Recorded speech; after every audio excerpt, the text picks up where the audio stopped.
ass, so you bagged him. I'm a savage, classy, bougie, ratchet, sassy, moody, nasty, acting stupid. What's happening? What's happening? I'm a savage, classy, bougie, ratchet, sassy, moody, nasty, hacking stupid. Assalamualaikum warahmatullahi wabarakatuh. Saya Hafiz Londata dengan NIM 119140049 dari kelompok 3 dan juga teman-teman saya dari kelompok 5 akan menjelaskan materi tentang sel bahan bakar.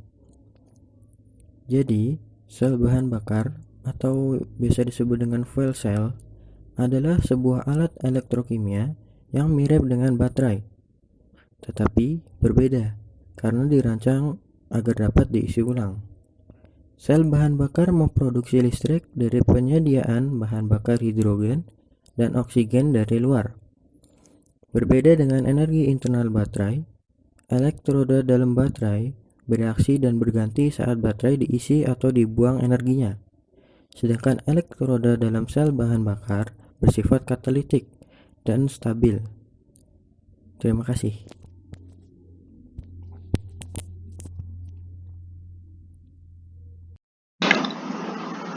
Bismillahirrahmanirrahim. Assalamualaikum warahmatullahi wabarakatuh. Perkenalkan, nama saya Muhammad Fakih dengan NIM 191414012.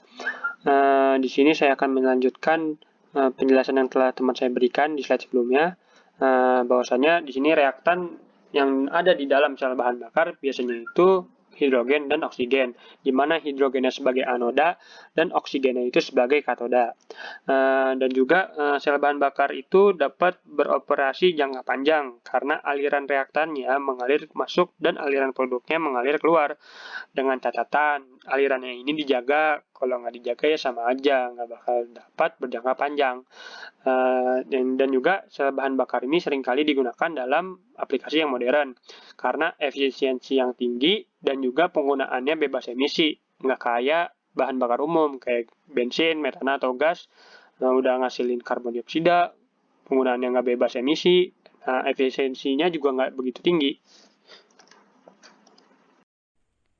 Saya Nabila Ferdiana dengan NIM 119220085. Di sini saya ingin menjelaskan tentang fitur-fitur penting dalam sel bahan bakar, seperti elektrolit yang digunakan untuk menentukan tipe sel bahan bakar. Nah, bahan bakar yang digunakannya itu umumnya hidrogen. Katalis anoda digunakan untuk memecah bahan bakar menjadi elektron dan ion. Biasanya katalis anoda terdiri dari serbuk platina yang sangat halus, sedangkan katalis katoda mengubah ion ke dalam bahan kimia seperti air atau karbon dioksida, seringkali terdiri dari nikel. Sel bahan bakar hydrogen fuel cell. Sel bahan bakar merupakan cikal bakal penerapan sel elektrokimia pada alat transportasi.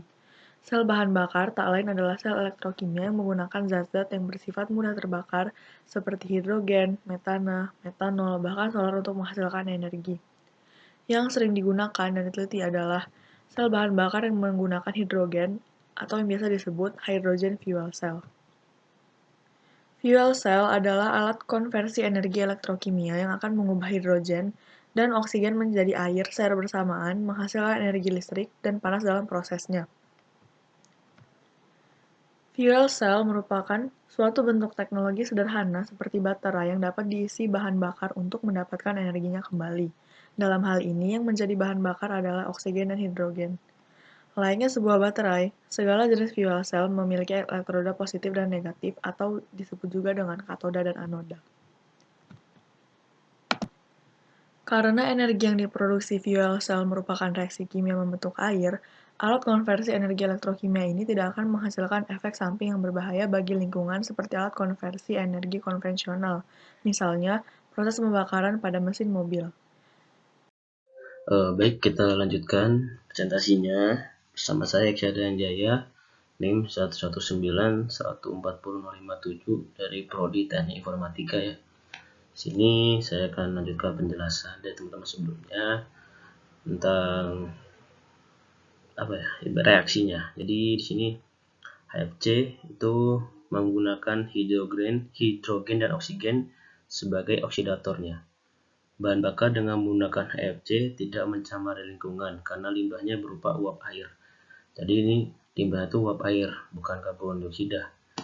Lanjutnya reaksinya di sini dijelaskan bahwasannya bahan bakar pada full cell umumnya adalah gas hidrogen H2. Jadi gas hidrogen H2 nih. Kemudian bahan bakar pada full cell hidrogen supply secara kontinu pada anoda. Kemudian dialirkan secara kontinu pada komponen katoda berupa oksigen di udara. Jadi oksigen di udara akan bereaksi mereka berdua. Kemudian dari dua reaksi tersebut jadilah keseluruhan reaksinya berupa 2H2 plus O2 menjadi 2H2O. 2H2 sendiri itu merupakan reaksi antara air dan uap. Terus setelah mereka menjadi reaksi ini, kedua elektron tersebut akan mengalami reaksi elektrokimia dan akan berlangsung dan menghasilkan energi listrik. Jadi reaksinya nanti di dalam sini akan menghasilkan energi listrik dan akan mengeluarkan ini. Nah, selanjutnya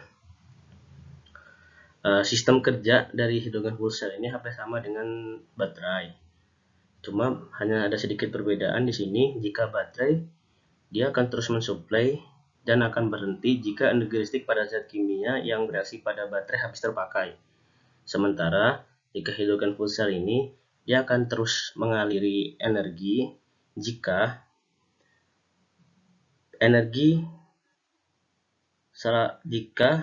oksidator tetap disuplai ke elektroda. Jadi tetap baterainya tetap diisi gitu. Jadi dia akan terus bereaksi, akan terus berlangsung selama si hidrogen fuel cell ini diberikan suplai energi secara terus-menerus gitu. Tapi jika energi yang disuplai habis, maka otomatis dia akan berhenti. Jadi seperti itu penjelasan singkatnya. Kita lanjut ke slide selanjutnya. Mari kita lanjutkan presentasi kali ini bersama saya, Gusti Hafizah Nur Rahmah dengan NIM 119140086. Di sini saya akan menjelaskan tentang apa saja kekurangan dan kelebihan dari pemakaian bahan bakar HFC. Keuntungan pemakaian bahan bakar HFC adalah: pertama, pengurangan terhadap ketergantungan dengan bahan bakar fosil, yang dimana artinya kita dapat mengurangi polusi yang akhir-akhir ini tentunya sudah semakin parah. Kedua, efisiensi yang cukup tinggi, lalu tidak menimbulkan dampak negatif terhadap lingkungan. Seperti yang saya bilang di atas, bahwa penggunaan bahan bakar HFC dapat mengurangi polusi. Penggunaan bahan bakar HFC ini pun cenderung aman, dan menggunakan bahan bakar HFC ini sendiri dapat mengurangi emisi karbon. Kekurangan pemakaian bahan bakar HFC diantaranya adalah tingginya biaya manufaktur. Tingginya biaya manufaktur menyebabkan tingginya harga beli dari bahan bakar HFC ini sendiri, sehingga masih sulit bagi masyarakat umum untuk mendapatkan bahan bakar ramah lingkungan. Kedua, sulitnya penyimpanan gas hidrogen karena sangat reaktif. Dan yang ketiga adalah sulitnya memindahkan hidrogen dari satu tempat ke tempat yang lain. Sekian yang dapat saya sampaikan. Selanjutnya akan dilanjutkan oleh rekan saya. Terima kasih. Mari kita lanjutkan ke slide selanjutnya dengan saya Iva Maulida, NIM 119140034. Contoh penerapan HFC ada pada mobil hybrid yang sudah banyak beredar di pasaran, seperti Toyota Prius yang ada pada tahun 2020 ini, Toyota Camry Hybrid, Ford Escape Hybrid, dan Honda Insight pada tahun 2019. Seperti yang dibilang pada Gusti di slide sebelumnya, kelebihan dari teknologi-teknologi ini, mobil-mobil ini termasuk di kalangan mobil mewah dengan sistem full injection dan rasio kompresi mesin minimal 10,5. Untuk mendapatkan performa mesin halus, pengguna harus menggunakan bahan bakar minyak non-subsidi dengan kandungan oktan minimum 92% atau juga Pertamax Turbo. Slide ke-9.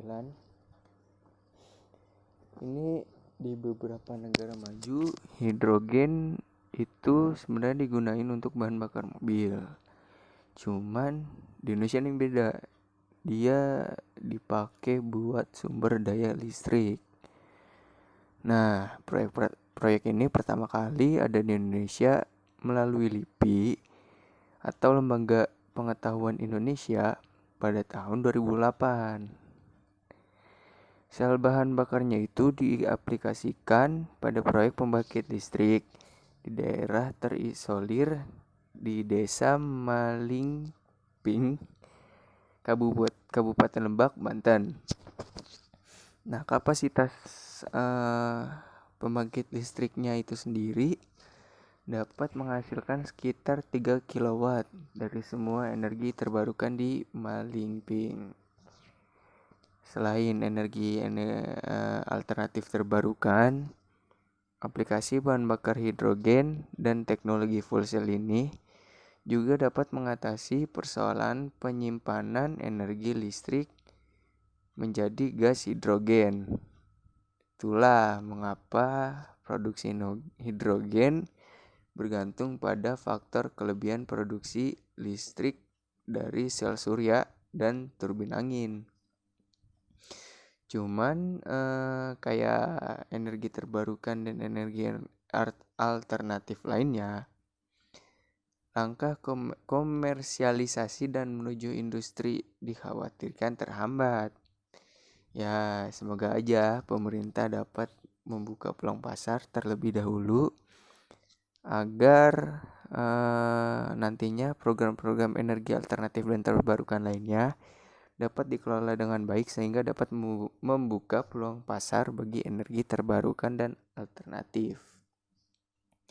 Nah, selanjutnya di contoh soal di slide selanjutnya kita ada pertanyaan minyak bumi yang baru dihasilkan dari pengeboran masih berupa minyak mentah. Proses pemisahan minyak mentah menjadi bahan bakar yang diinginkan dilakukan dengan cara A. Sublimasi, B. Ekstraksi, C. Filtrasi, D. Kromatografi, E. Distilasi fraksionisasi. Nah, jawabannya itu adalah distilasi fraksionisasi. Nah, berdasarkan web yang saya temukan, proses destilasi ini adalah pemisahan fraksi-fraksi yang ada di minyak bumi, di mana pemisahan fraksi tersebut berdasarkan pada perbedaan titik didih. Ya itu sih, bisa dilihat selanjutnya. Oke, mungkin itu saja. Kurang lebihnya mohon maaf. Slide juga udah habis. Wassalamualaikum warahmatullahi wabarakatuh.